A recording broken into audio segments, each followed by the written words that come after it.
Bagi para bilingual yang mempelajari bahasa kedua setelah mereka menguasai bahasa pertama, yaitu para bilingual yang tidak seimbang, biasanya mereka merasakan intensitas emosi yang berbeda dalam bahasa pertama dan bahasa kedua.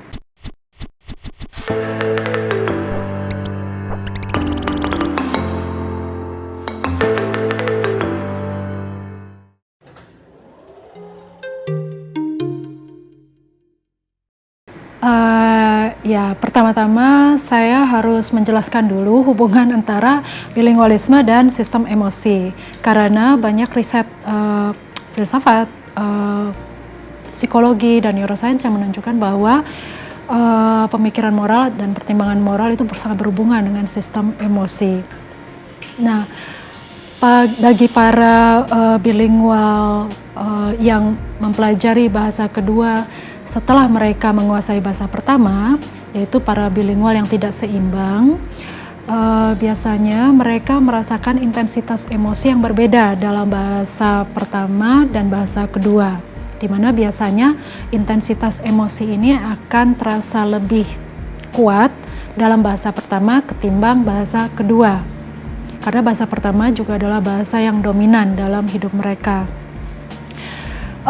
Jadi misalnya, kalau saya adalah seorang bilingual yang tidak seimbang dan bahasa pertama saya adalah bahasa Indonesia, bahasa kedua saya adalah bahasa Inggris.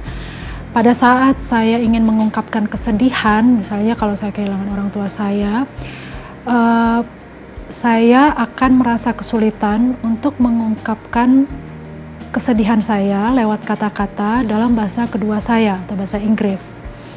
Sebenarnya bisa saja saya translasi, misalnya saya ingin bilang perasaan saya sakit, ngilu. Bisa saja saya translasi itu ke dalam bahasa Inggris. Tapi intensitas emosinya akan sangat berbeda kalau saya mengungkapkan kata-kata tersebut dalam bahasa pertama saya. Karena memang ada kelekatan atau overlap antara sistem emosi dengan sistem bahasa pertama. Dan kedekatan ini absen atau tidak ada pada bahasa kedua. Jadi bahasa kedua itu cenderung lebih netral ketimbang bahasa pertama, atau cenderung kurang emosional ketimbang bahasa pertama. Dan ini mungkin bisa dijajaki kembali pada proses bagaimana kita belajar bahasa tersebut. Misalnya kita biasanya memperoleh bahasa pertama lewat interaksi sosial emosional dengan orang tua. Makanya nuansanya lebih emosional. Sementara kita belajar bahasa kedua pada saat kita di sekolah atau dalam ruang kelas yang emosinya netral. Dengan demikian, emosi dari kata-kata yang kita pelajari dalam bahasa kedua juga cenderung lebih netral. Nah, apa hubungannya dengan pertimbangan moral?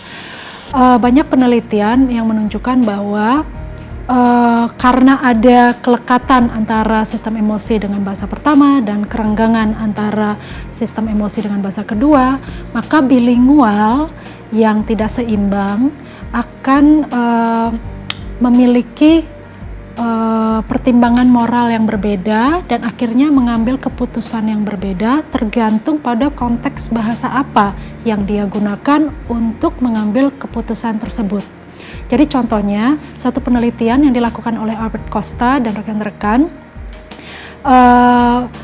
menunjukkan efek bilingual pada keputusan moral ini. Jadi mereka menunjukkan sekitar 20 skenario masalah moral pada sekitar 300-an orang atau partisipan bilingual. Mereka menampilkan skenario-skenario ini dalam bahasa pertama dan bahasa kedua. Contohnya adalah misalnya skenario mengenai dilema troli. Jadi ini adalah skenario di mana seseorang melihat ada 5 orang yang terikat di rel kereta dan kemudian ada troli yang meluncur datang dengan jalur rel kereta yang sama tapi dari arah yang berbeda. Dan kalau misalnya troli ini dibiarkan melaju, maka 5 orang yang terikat di rel kereta ini akan tewas. Namun pada saat yang bersamaan juga ada seorang yang berbadan sangat gemuk dan besar yang berdiri di atas jembatan yang melintasi rel kereta tersebut. Nah, kalau misalnya kita dorong orang itu untuk jatuh ke rel kereta tadi, maka lajunya troli akan tertahan sehingga 5 orang yang terikat di rel kereta ini bisa terselamatkan. Nah, sekitar lebih dari 60% bilingual yang membaca cerita ini dalam bahasa kedua mereka akan memilih keputusan untuk menyelamatkan nyawa 5 orang tersebut dengan mengorbankan nyawa 1 orang yang berbadan besar dan gemuk tadi. Tapi kalau misalnya skenario tersebut ditampilkan dalam bahasa pertama, sangat sedikit bilingual yang mau mengambil keputusan yang lebih rasional tadi, yang menyelamatkan 5 orang tadi dan mengorbankan 1 orang yang berbadan gemuk tadi. Nah, ini menunjukkan bahwa memang ada efek bilingualisme pada pertimbangan moral dan pengambilan keputusan moral.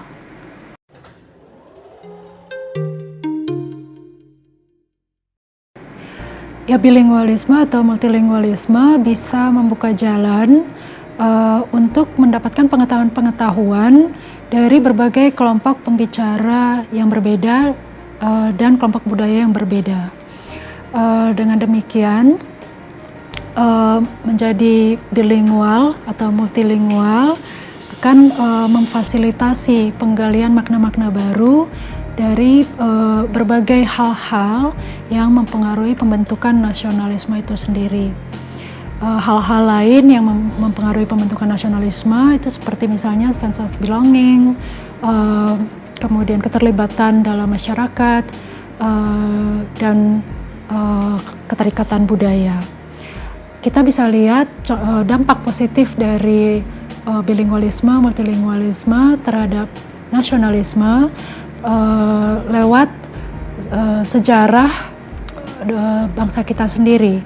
Contohnya adalah pahlawan-pahlawan nasional kita yang juga multilingual, seperti K.H. Agus Salim yang bisa menguasai 9 bahasa, dan Soekarno yang menguasai sekitar 4 bahasa.